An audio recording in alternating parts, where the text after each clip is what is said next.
My wife is perhaps the best cook I've ever known. She really knows how to cook. She also knows how to bake. Her pie crust is better than any I've ever had. Now, she's good enough at this that she knows the difference between cooking and baking. And I sort of get it. You cook on the stove, you bake in the oven or whatever. But when I'm going to put the groceries away, she says, that goes in the baking cabinet, and that goes in the cooking cabinet. She has those divided out. And I have no idea what she's talking about. Why this is baking and that's for cooking, and that just makes no sense at all to me, because as far as I'm concerned, there's only one way to prepare food, which is with fire. I'm talking barbecue, right? But anyway, I say this because I think that's how some of you may feel as we're trying to make these distinctions and sort and categorize all of these Greek verbs. It's just like, no, that goes in the baking cabinet. No, that goes in the cooking cabinet. And you're like, not only are there more than 2 cabinets, there's a whole kitchen full of cabinets, and you're just overwhelmed by it all. I understand, okay? So just deep breath, it's going to be okay. The human mind is sort of like a file drawer. At least that's how I see it, is like everything you put into your mind stays there. The problem is you can't find it. The human mind, maybe you could think of it as a very messy file drawer, because it's like in the file drawer you might have a paper clip and an old eraser and a tax return from 1993 and an old Valentine's Day card from your wife and maybe a picture of your kids, and it's in there somewhere, you just can't find it, and it's not sorted out and organized. In a lot of ways, all that Greek is just organizing your brain to understand Greek. I'm giving you the structures, I'm giving you the file folders and the little separator tags to help you make sense of the Greek verb. And it's a very orderly thing. You'll learn to love Greek once you get it organized. So let's not give up. We will organize your brain. So today I offer you a whole new folder for your mind into which you may file verbs called Second Aorists. Yay! Now what's a Second Aorist? Well, let's just remember, a liquid aorist, we've met those before. We know what those are, right? They are aorists whose stem ends in lambda, mu, nu, or rho. And we've seen that when we add the sigma alpha on the end, we drop the sigma and there are these vowel contractions. Okay, so that's a liquid aorist. Second aorist is something completely different. Now it's just a form. It's just a different form that a verb will show you to say, I'm an aorist. No change in the meaning, whether it's liquid or second or regular. It all always means what it means, which is undefined action, past time. That's the aorist. So the second aorist is just a form used by Greek to show you I'm an aorist. Okay, probably the easiest way to get at this is to start with English, because we do a very similar sort of thing in English.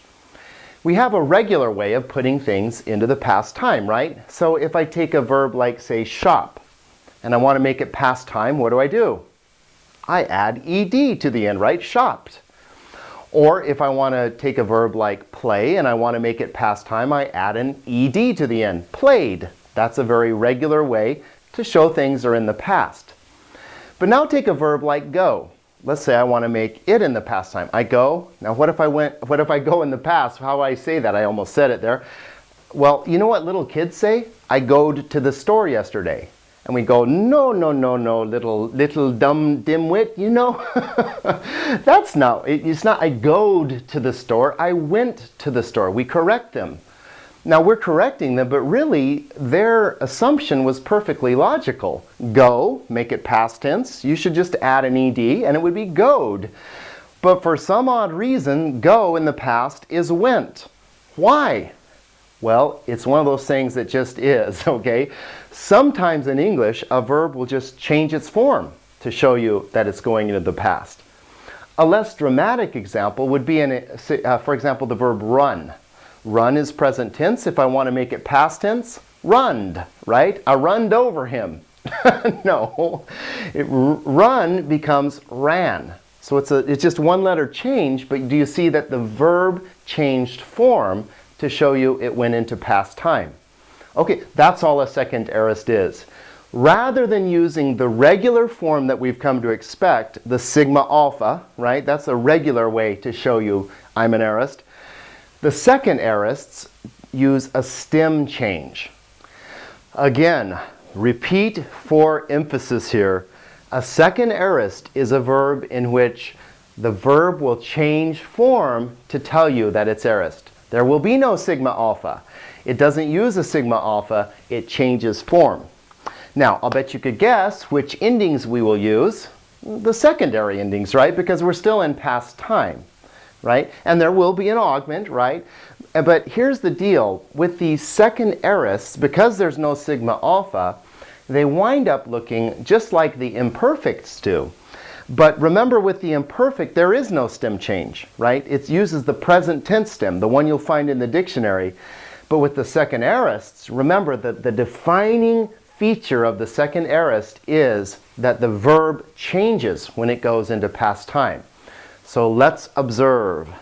Take a look at your master chart and notice where the second aorist bubble is here. It's just one of the forms of the aorist. Now I'll say it again because I really want you to get this in your head. There's no difference in meaning between a liquid or a second aorist or just a regular aorist. An aorist is an aorist, undefined action in past time.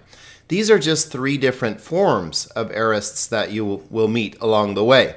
Okay, now notice over here to the right, I also want to point out we have a second perfect and a second aorist passive and a second future passive. They're really no big deal. Not that common and not that big of a deal at all. These three bubbles right here are the important ones. Liquid futures, liquid aorists, and really, more than anything else, the second aorist, because they are very common in English and in Greek. So it's very normal for Greek to put a verb into the aorist tense by changing the stem. So let's take a look at lambano and see how we can turn lambano into a second aorist. Lambano means I take. Okay, so all right, we got lambano. Let's try to apply normal aorist rules and see if we could figure out what that would be. Well, we would have an augment, lam, bon, and then sigma alpha, right? That's our aorist ending right here. So sigma alpha. Oops, but wait a minute. We've got a liquid thing going here, don't we? So we would probably just drop this sigma. So you would expect that to be elambana. That sounds like a crazy new dance. Do you do the elambana? Anyway, no, probably not. But hey, none of that means anything because there is no such thing as elambana because lambano has a second aorist. Now, what does that mean? It means that to make its aorist form, it changes its stem completely. All right, so we still have our augment, but then we have this stem change here, elab, on. Okay, now look at this. Lab came from lamban. Now, what is the rule for that? There is no rule. Okay, that's important to know. There's no rule for this. It's the same rule that we use in English when we say go becomes went. What's the rule for that? There is no rule, okay? It's just the way that verb behaves. When it goes into the aorist, its stem changes, and so it's just plain old different. Let's practice on a couple more just to make sure you're getting the idea. Balo means I throw. So again, if we were going to use our regular aorist rules on this, it would be ball, and then we would need our sigma alpha, right? So that's our nice aorist ending. Oh, once again, we have a liquid conflict here, so we would probably just drop the sigma there. Ebola. But that's not what happens with this word because this is a second aorist. The stem changes. So the correct aorist form of balo is we augment ba on. Now, whoa. Look at the difference in these two stems. What's the difference that you see there? Very minor, isn't it? Just one letter. But the two lambdas is the present tense stem, and when this goes into a second aorist, it simply loses a lambda. And notice again, using the secondary endings, no sigmas. So try to get this in your head. First aorists always have some kind of an alpha involved, except in the third person singular where it's an epsilon, right? but we're used to like alphas being sort of the clue with first aorists. But in second aorists, we won't have that alpha there because it's going to be on, s, n, amen, eta, on, okay? It's that secondary set of endings. So second aorists, the endings look different, and there's a stem change. So there's some good clues there. Lego is a very common word in the New Testament. It means I say. But an even more common word in the New Testament is I said. As we do in English and in probably every language, we're really interested in what I said. Well, I said, and I said, and I said. Well, there's a lot of I said in the New Testament too. So the aorist form of I say is very common. Now again, the regular kind of looking thing would look something like maybe this, Alexa, right? Something like that. There is no such word because Lego is a very odd second aorist. It's actually, and I'll just type it for you, you would never guess it, not in a million years. Apon means I said. Now how do you get from Lego to apon? You don't, right?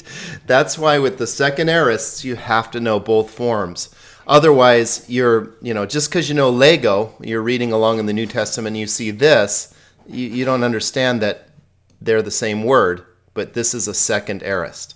All right, so are you getting the idea of what the second aorist is?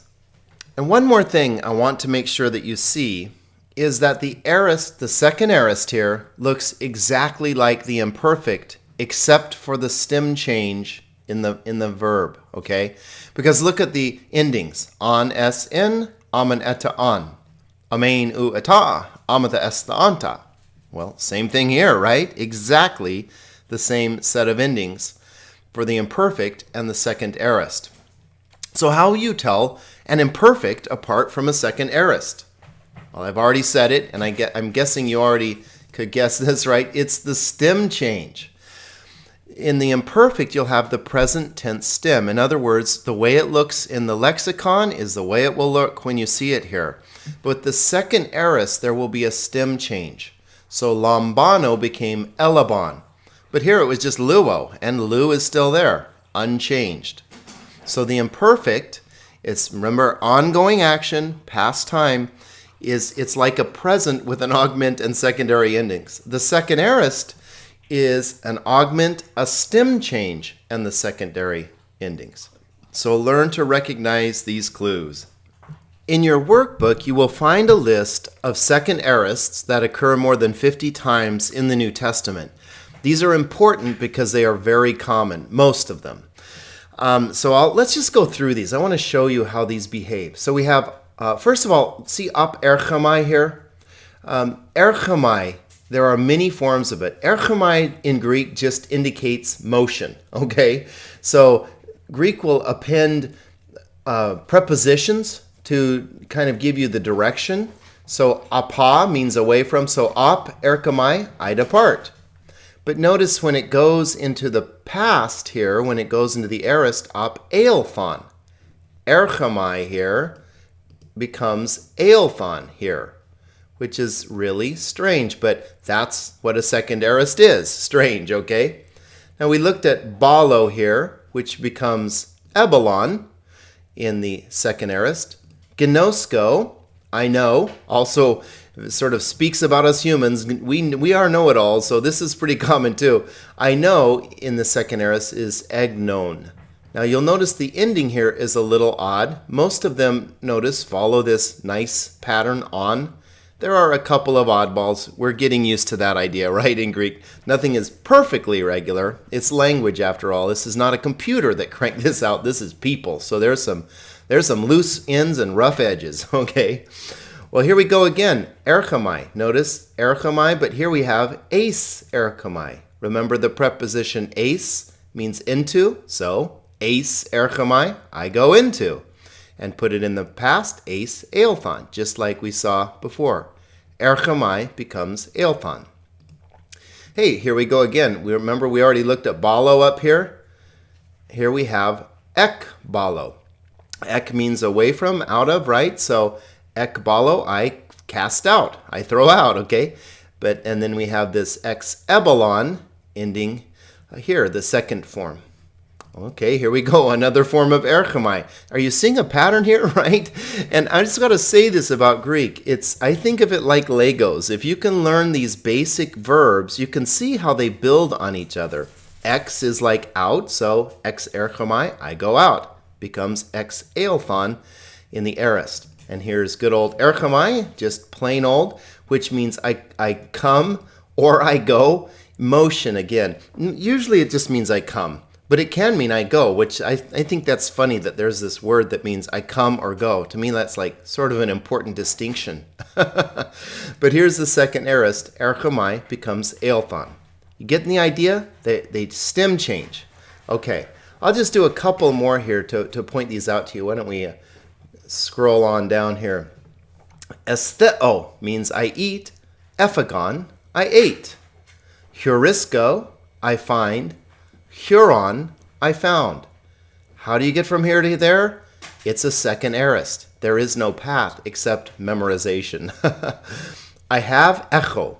I had eschan. Katabino, I go down. Kat ebein, I went down.